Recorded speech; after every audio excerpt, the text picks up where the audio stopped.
শনিবার রাজধানীর অভয়নগরের প্রতিভা মন্ত্রীর ১২৭তম জন্মবার্ষিকী উদযাপন করা হয় ফ্রিডম ফাইটার লেমনবা হিজাম ইরাবত সিং এর।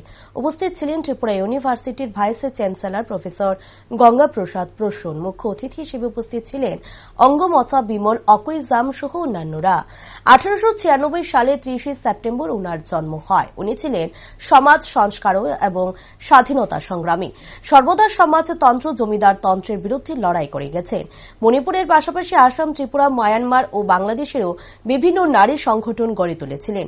উনি নারীদের উপর অত্যাচার এবং নিপীড়নের বিরুদ্ধে সবসময় সোচ্চার হয়েছিলেন। তাছাড়াও তিনি কৃষক ও গণ আন্দোলনের সঙ্গেও যুক্ত ছিলেন বলে জানা যায়।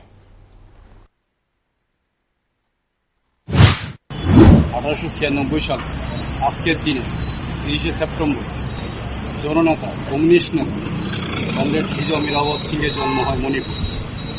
অ্যাকচুয়ালি উনি ছিলেন একজন সমাজ সংস্কারক, স্বাধীনতা সংগ্রামী।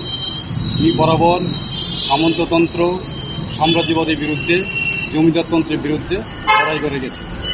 ওনার নেতৃত্বে শুধু মণিপুরে নয়, আসাম, ত্রিপুরা, বাংলাদেশ, মায়ানমারেও বিভিন্ন নারী সংগঠন গড়ে তুলেছেন। উনি নারীদের উপর অত্যাচার এবং নিপীড়নের বিরুদ্ধে সবসময় সোচ্চার হয়েছিল। ব্রিটিশ আমলে তখনকার দিনে মণিপুরে রাজতন্ত্রের মাধ্যমে জমিদারেরা রাজস্ব কর আদায় করার জন্য প্রজাদের উপর অনেক অত্যাচার করত। তিনি রাজকর্মচারী হয়েও এই অত্যাচারের বিরুদ্ধে সবসময় সোচ্চার হয়েছিলেন এবং ভারতের স্বাধীনতা সংগ্রাম, কৃষক বিদ্রোহের মাধ্যমে তিনি কমিউনিস্ট পার্টিতে যোগদান করেন। কোনো এক সময় ১৯৪৫ সালে তিনি মণিপুরের বিধানসভার সদস্যও ছিলেন।